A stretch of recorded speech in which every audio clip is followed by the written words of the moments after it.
আসসালামু আলাইকুম। শুভ সকাল। সবাইকে স্বাগত জানাচ্ছি আমার দেশ লিড নিউজে। সঙ্গে আছি তামান্না মিনহাজ। আমাদের আজকের লিড নিউজের শিরোনাম, সুষ্ঠু নির্বাচনে সরকারের সামনে ৪ চ্যালেঞ্জ। নিউজটি লিখেছেন এম এ নোমান। চলুন দর্শক জেনে নেওয়া যাক লিড নিউজটির বিস্তারিত। বহুল কাঙ্ক্ষিত ত্রয়োদশ সংসদ নির্বাচনের বাকি আর ৩৬ দিন। এবারের নির্বাচন অবাধ, সুষ্ঠু, গ্রহণযোগ্য সহ ব্যাপক ভোটার উপস্থিতি নিশ্চিত করতে চায় প্রফেসর ডক্টর মোহাম্মদ ইউনূসের নেতৃত্বাধীন অন্তর্বর্তী সরকার। এই লক্ষ্য অর্জনে সামনে অন্তত ৪টি চ্যালেঞ্জ রয়েছে।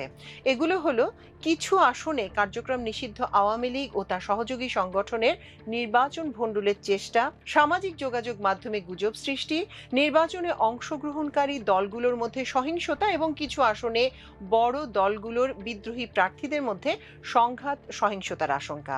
সরকারের একাধিক গোয়েন্দা সংস্থা সহ আইন শৃঙ্খলা বাহিনী ও মাঠ প্রশাসনের একাধিক প্রতিবেদন থেকে এমন তথ্য জানা গেছে। একাধিক সংস্থার প্রতিবেদনে উঠে এসেছে, নির্বাচন ভণ্ডুল করতে কার্যক্রম নিষিদ্ধ আওয়ামী লীগ দেশের বিভিন্ন জেলায় ৪০ আসনে ব্যাপক সন্ত্রাস চালাতে পারে। ৭ জেলাকে অত্যন্ত ঝুঁকিপূর্ণ ও ১৫ জেলাকে ঝুঁকিপূর্ণ হিসেবে চিহ্নিত করেছে আইন শৃঙ্খলা বাহিনী। এছাড়া রাজনৈতিক দলগুলোর মধ্যকার বিরোধ নির্বাচনের দিন সংঘাতে রূপ নিতে পারে এমন আশঙ্কা রয়েছে ৬০টির বেশি আসনে। প্রতিবেদনগুলোতে সংসদ নির্বাচনের সময়, বিশেষ করে ভোট গ্রহণের দিনে, সামাজিক যোগাযোগ মাধ্যম সহ ইন্টারনেটে ব্যাপক আকারে গুজব ছড়ানোর আশঙ্কার কথা বলা হয়েছে। সম্প্রতি আইন শৃঙ্খলা সংক্রান্ত উপদেষ্টা কমিটির বৈঠকে এসব প্রতিবেদন নিয়ে আলোচনা হয়। বৈঠকের কার্যপত্রের বরাত দিয়ে স্বরাষ্ট্র মন্ত্রণালয়ের একজন ঊর্ধ্বতন কর্মকর্তা আমার দেশকে এ তথ্য নিশ্চিত করেন। প্রতিবেদনের আলোকে সরকারের উদ্যোগের কথা উল্লেখ করে ওই কর্মকর্তা আমার দেশকে বলেন, এবারের নির্বাচনে সারা দেশে ৪২,০০০-এর বেশি ভোট কেন্দ্র থাকবে। এর মধ্যে ২,৫০০ ভোট কেন্দ্র অতি ঝুঁকিপূর্ণ ও ৮,০০০-এর মতো ভোট কেন্দ্র ঝামেলা হতে পারে এমন আশঙ্কা রয়েছে। সব ধরনের পরিস্থিতি মোকাবেলা করে ভোটের পরিবেশ শান্তিপূর্ণ রাখতে কেন্দ্রভিত্তিক বেশ কিছু উদ্যোগের কথাও জানান এই কর্মকর্তা। অতি ঝুঁকিপূর্ণ কেন্দ্রগুলো পুরোপুরি সিসিটিভির আওতায় থাকবে বলে নিশ্চিত করেন তিনি। নির্বাচনে গণভোটের ক্ষেত্রে হাঁ ভোটের পক্ষে জনমত তৈরির জন্য সরকারের পক্ষ থেকে ব্যাপক প্রচারের উদ্যোগ নেওয়া হয়েছে। আগামী সপ্তাহ থেকে উপদেষ্টা পরিষদের সদস্যরা দেশের বিভিন্ন এলাকায় প্রচারে বের হবেন বলেও জানান এই কর্মকর্তা। এছাড়া শিক্ষা প্রতিষ্ঠান সহ সরকারের বিভিন্ন দপ্তরের মাধ্যমেও প্রচারের উদ্যোগ নেওয়া হয়েছে। নির্বাচন সুষ্ঠু করতে সরকারের কঠোর অবস্থানের কথা জানান দিয়ে স্বরাষ্ট্র উপদেষ্টা জাহাঙ্গীর আলম চৌধুরী আমার দেশকে বলেছেন, দেশের যেখানেই নির্বাচন প্রক্রিয়া বাধাগ্রস্ত করার অপচেষ্টা করা হবে সেখানেই আইন শৃঙ্খলা বাহিনী কঠোর হবে। নির্বাচনের প্রচার থেকে শুরু করে ভোট গ্রহণ ও ফলাফল ঘোষণা পর্যন্ত পরিস্থিতি নিয়ন্ত্রণে রাখতে আইন শৃঙ্খলা বাহিনী সক্রিয় থাকবে।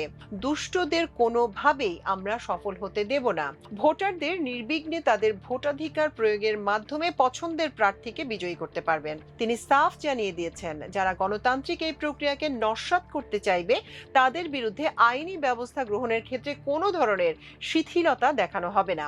সরকার যথাসময়ে একটি গ্রহণযোগ্য ও সুষ্ঠু নির্বাচন সম্পন্ন করতে সম্পূর্ণ অটল রয়েছে।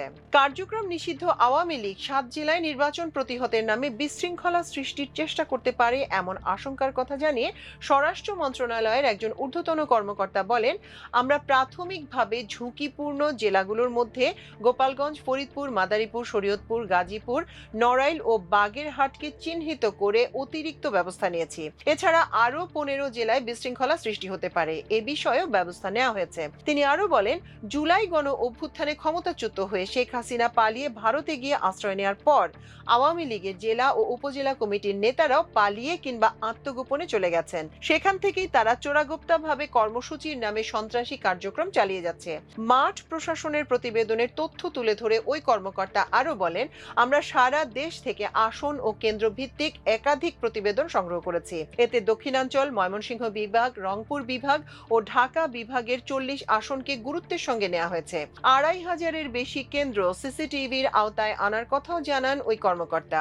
এছাড়াও ভোট কেন্দ্র হিসেবে ব্যবহৃত যেসব শিক্ষা প্রতিষ্ঠানের নিজস্ব সিসিটিভি রয়েছে সেগুলোর মাধ্যমেও নজরদারি করা হবে বলে জানান তিনি আরো জানান, নির্বাচন উপলক্ষে আইন শৃঙ্খলা বাহিনীর জন্য আলাদা করে বডি ক্যাম কেনার না হলেও বাহিনীগুলোর কাছে বর্তমানে যেসব বডি ক্যাম রয়েছে সেগুলো নির্বাচনের সময় ব্যবহার করা হবে। জেলা এবং উপজেলা পর্যায়ে নির্বাচনে অংশগ্রহণকারী রাজনৈতিক দলের নেতাকর্মীদের মধ্যে বিরোধ ও দ্বন্দ্ব নির্বাচনের পরিবেশ নিশ্চিত করার ক্ষেত্রে ব্যাপক প্রভাব ফেলবে বলে উঠে এসেছে স্বরাষ্ট্র মন্ত্রণালয়ের প্রতিবেদনের বিষয় স্বরাষ্ট্র মন্ত্রণালয়ের রাজনৈতিক শাখার একজন ঊর্ধ্বতন কর্মকর্তা বলেন, নির্বাচনে সুষ্ঠু পরিবেশ নিশ্চিত করার ক্ষেত্রে সবচেয়ে বড় ভূমিকা রাখতে পারে নির্বাচনে অংশ নেওয়া রাজনৈতিক দলগুলো। এ বিষয়ে মাঠ প্রশাসন থেকে যে প্রতিবেদন এসেছে সেখানেও রাজনৈতিক সংহতির কথা বলা হয়েছে। তিনি বলেন, আধুনিক তথ্য প্রযুক্তির এই সময় সামাজিক যোগাযোগ মাধ্যমের গুজবও একটি বড় সমস্যা হিসেবে চিহ্নিত করা হয়েছে। এটা রোধে মন্ত্রণালয়ের ভূমিকা খুবই সীমিত। রাজনৈতিক দলগুলোই এটা রোধে কার্যকর ভূমিকা রাখতে পারে। মন্ত্রণালয় রাজনৈতিক দলগুলোর ভূমিকাকেই বড় করে দেখছে। সংসদ নির্বাচন নির্বিঘ্ন করতে ভোট গ্রহণের 4 দিন আগে থেকে 2 দিন পর পর্যন্ত অর্থাৎ 8 ফেব্রুয়ারি থেকে 14 ফেব্রুয়ারি পর্যন্ত আইন শৃঙ্খলা বাহিনীর 7 লাখের বেশি সদস্য মাঠে রাখার সিদ্ধান্ত নিয়েছে স্বরাষ্ট্র মন্ত্রণালয়। এ বিষয়ে মন্ত্রণালয় থেকে ইতোমধ্যে পরিপত্র জারি করা হয়েছে।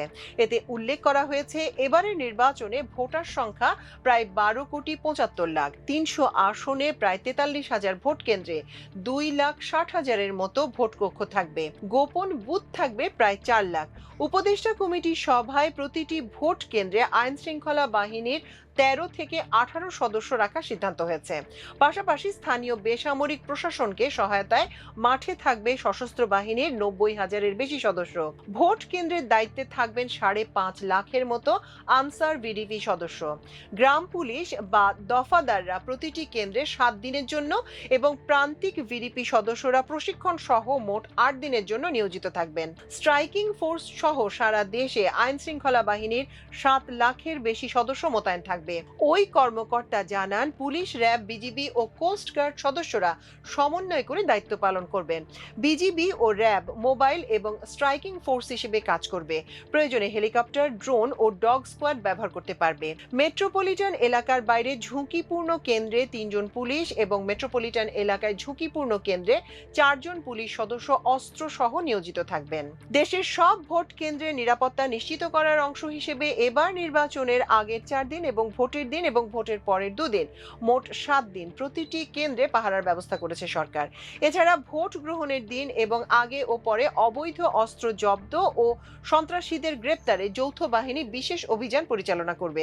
এছাড়া 10 ফেব্রুয়ারি মধ্যরাত থেকে 13 ফেব্রুয়ারি মধ্যরাত পর্যন্ত মোটরসাইকেল চলাচল এবং 11 ফেব্রুয়ারি মধ্যরাত থেকে 12 ফেব্রুয়ারি মধ্যরাত পর্যন্ত ট্যাক্সি, ক্যাব, মাইক্রোবাস ও ট্রাক চলাচলের উপর নিষেধাজ্ঞা আরোপ করা হয়েছে।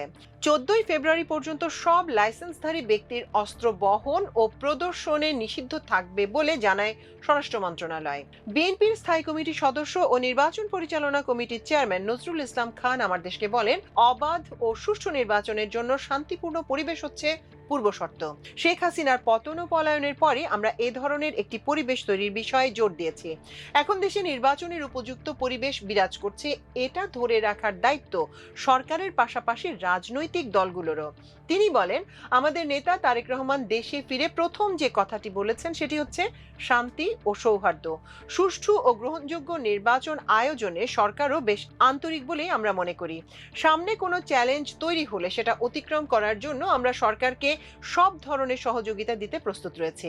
নির্বাচন অবাধ ও সুষ্ঠু করার ক্ষেত্রে সরকারকে সব ধরনের সহযোগিতা দিতে বিএনপি প্রস্তুত বলে জানিয়েছেন দলটির চেয়ারপারসনের উপদেষ্টা ও নির্বাচন পরিচালনা কমিটির সদস্য অ্যাডভোকেট মোয়াজ্জেম হোসেন আলাল। আমার দেশকে তিনি বলেন, আগামী সংসদ নির্বাচন নিয়ে দেশবাসীর প্রবল আকাঙ্ক্ষা রয়েছে। নির্বাচনকে প্রাণবন্ত ও উৎসব মুখর করার বিষয়ে আমাদের দলের পক্ষ থেকে নির্বাচন কমিশনকে আমরা একগুচ্ছ প্রস্তাব ও সুপারিশ দিয়েছি। তিনি বলেন, ভোটাধিকার হরণ ও ভোটারবিহীন নির্বাচনের মাধ্যমে ক্ষমতাকে আঁকড়ে ধরে রাখার কারণে বিগত ফ্যাসিবাদী আওয়ামী লীগ সরকার যেভাবে গণ অভ্যুত্থানের মাধ্যমে বিদায় নিয়েছে তা থেকে আমাদের সবারই শিক্ষা নিতে হবে। ভবিষ্যতে যেন কাউকে এমন অপদস্থ অবস্থায় বিদায় না নিতে হয়, সেজন্য আমাদের প্রতিটি পদক্ষেপই বেশ সতর্কতার সঙ্গে নিতে হচ্ছে এবং আমরা সেটা নিচ্ছিও। আমরা বিশ্বাস করি একটি শান্তিপূর্ণ, সুষ্ঠু ও বিশ্বাসযোগ্য নির্বাচন আয়োজনে সব রাজনৈতিক দলের ঐকান্তিক ইচ্ছা রয়েছে। নির্বাচনেও এর ইতিবাচক প্রভাব পড়বে বলে আশা করি। সামাজিক যোগাযোগ মাধ্যমের গুজব রোধ করার পরামর্শ দিয়ে বিএনপির এই কেন্দ্রীয় নেতা বলেন, গুজবের ওপর ভিত্তি করে অনেক অপ্রীতিকর ঘটনা ঘটছে। এ ধরনের কর্মকাণ্ড যাতে নির্বাচনে রোধ করা যায় সেজন্য আমাদের দলের পক্ষ থেকে আমাদের মিডিয়া সেল কাজ করছে, তাদের নির্দেশনাও দেওয়া হয়েছে।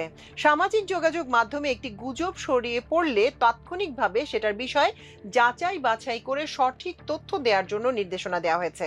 এক্ষেত্রে সরকার ও নির্বাচন কমিশনকেও কার্যকর পদক্ষেপ নিতে হবে। জামায়াতে ইসলামীর সেক্রেটারি জেনারেল মিয়া গোলাম পরোয়ার বলেন, আগামী নির্বাচন ঘিরে রাজনৈতিক দ্বন্দ্ব বা গুজব ছড়ানোর যে শঙ্কা বা চ্যালেঞ্জের কথা বলা হচ্ছে, এ বিষয়ে সরকারকে খোঁজ নেওয়া উচিত। কারণ সরকারের কোনো এজেন্সি বা গোয়েন্দা সংস্থা এ ধরনের কর্মকাণ্ডে জড়িয়ে থাকতে পারে, অনেকে তা মনে করেন। অনেক সময় বিশেষ কোনো ব্যক্তিকে নিয়ে ছবি বা ফটোকার্ড যেভাবে ছড়ানো হয় তা দক্ষ কোনো সংস্থা ছাড়া সম্ভব নয়। কোনো দল বা ব্যক্তিকে ক্ষমতায় রাখাই যেন কোনো এজেন্সির এজেন্ডা হয়ে পড়ে। তিনি বলেন, আমরা উদ্বিগ্ন হচ্ছি যে রাজনৈতিক দলগুলোর জন্য লেভেল প্লেইং ফিল্ড, যে ধরনের সুযোগ সুবিধা নিশ্চিত করার কথা থাকলেও সরকার তা পারছে না। কাউকে নাওয়া খাওয়া বন্ধ করে রাত দিন যেভাবে ব্যাপক সিকিউরিটি দিচ্ছে তা নিয়ে মানুষের মাঝে প্রশ্ন দেখা দিয়েছে। তাছাড়া একটি গোয়েন্দা সংস্থার প্রধান যেভাবে দীর্ঘদিনের রেওয়াজ বা প্রোটোকল ভেঙে বিশেষ রাজনৈতিক দলের প্রধানের সঙ্গে বৈঠক করেছেন, এতে সরকারের নির্লিপ্ততা নাকি ইন্ধন আছে, এ ধরনের বৈঠকের কোনো নজির নেই। তাই আগামী নির্বাচনের লেভেল প্লেইং ফিল্ড নিয়ে অনিশ্চয়তা এবং নানা গুজব ও দ্বন্দ্ব সংঘাতের শঙ্কার যৌক্তিক কারণ আছে বলে মনে করছি। এনসিপির সিনিয়র যুগ্ম আহ্বায়ক আরিফুল ইসলাম আদিব বলেছেন, সরকারের ভেতরে আওয়ামী লীগের দোসররা জেঁকে বসে আছে। নির্বাচনকে বাধাগ্রস্ত ও বিতর্কিত করতে তারা বড় ধরনের ভূমিকা রাখতে পারে। তারা এখন ফ্যাসিস্ট আওয়ামী লীগের অপচেষ্টা বাস্তবায়নে কাজ করতে পারে। সরকারের প্রথম ও প্রধান দায়িত্ব হচ্ছে তাদের চিহ্নিত করে নির্বাচনী কার্যক্রম থেকে দূরে রাখা। এটা সরকারের সামনে এখন অনেক বড় চ্যালেঞ্জ। তিনি বলেন, ইতোমধ্যে প্রশাসনের ভেতরে একটি আওয়াজ উঠেছে, বিএনপি ক্ষমতায় আসছে। এর ভিত্তিতে প্রশাসনের একটা অংশ মাঠ প্রশাসন থেকে শুরু করে প্রশাসনের ঊর্ধ্বতন কর্মকর্তারাও আমলাতন্ত্রের রীতিনীতি ভুলে গিয়ে বৃহত্তর ওই রাজনৈতিক দলটির পক্ষে কাজ করছে। এতে নির্বাচনের লেভেল প্লেইং ফিল্ড ক্ষতিগ্রস্ত হচ্ছে। দর্শক, এই ছিল আমাদের আজকের লিড নিউজ। এতক্ষণ সঙ্গে থাকার জন্য অশেষ কৃতজ্ঞতা। আল্লাহ হাফেজ।